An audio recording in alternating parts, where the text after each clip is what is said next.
Next 9 news में आपका बहुत बहुत स्वागत है। मैं हूं आपके साथ अबरारुल हक रहमानी।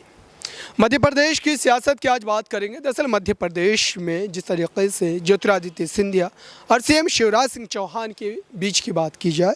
तो लगातार इस तरीके की कयास आराई की जा रही है कि दरअसल जिस तरीके से ज्योतिरादित्य सिंधिया का कद राजनीतिक लिहाज से अगर देखा जाए तो वो बढ़ता ही चला जा रहा है और शिवराज सिंह चौहान के मुख्यमंत्री बनने के पीछे भी एक बड़ा कारण ज्योतिरादित्य सिंधिया ही। दरअसल अगर आप ज्योतिरादित्य सिंधिया की सियासी ताकत को समझने की कोशिश करें तो मात्र अकेले नहीं हैं, बल्कि उनके साथ जो भी कांग्रेस को छोड़कर कांग्रेस से बगावत कर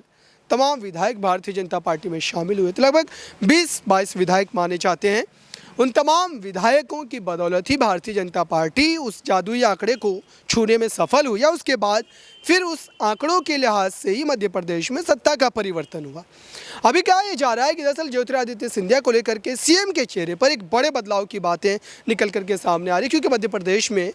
जो है विधानसभा चुनाव नज़दीक है और जाहिर सी बात है कि बीजेपी इस तरीके का परिवर्तन कर सकती है, इस तरीके का फैसला ले सकती है, लेकिन अभी तक इसको लेकर के कोई आधिकारिक रूप से बयान जारी नहीं किया गया। हालांकि अमित शाह का जब दौरा हुआ था ग्वालियर का तो उनके घर भी पहुंचे थे और इसको लेकर के लगातार इस तरीके की कयास आराई की जाती रही है कि ज्योतिरादित्य सिंधिया कांग्रेस पार्टी को छोड़कर बीजेपी में शामिल होने के बावजूद भी लगातार उनके राजनीतिक कद में इजाफा देखने को मिल रहा है और कहा यही जा रहा है कि आने वाले समय में सीएम के चेहरे के रूप में कोई बड़ा बदलाव हो सकता है। शिवराज सिंह चौहान को लेकर के इस तरीके की खबरें इसलिए भी आती है क्योंकि संसदीय बोर्ड से लेकर के केंद्रीय चुनाव समिति से उनको बाहर किया गया और नए चेहरों को जगह दी गई। भारतीय जनता पार्टी लगातार इस तरीके के बदलाव के लिए जानी जाती है,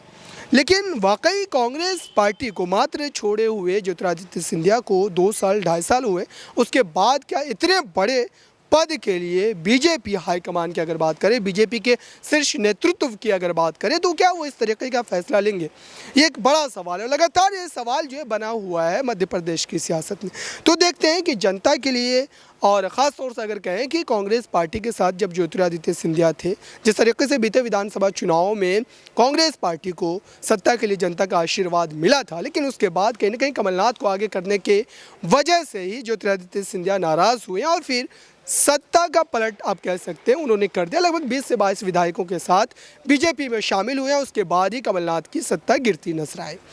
तो फिलहाल इंतज़ार करना होगा, कुछ महीनों के भीतर हो सकता है कि इस पर बीजेपी हाईकमान कोई बड़ा फैसला जल्द सुनाए। इस खास रिपोर्ट में बस इतना ही। देखते रहिए ताज़ा तरीन खबरों के लिए नेक्स्ट 9 न्यूज़ को। धन्यवाद।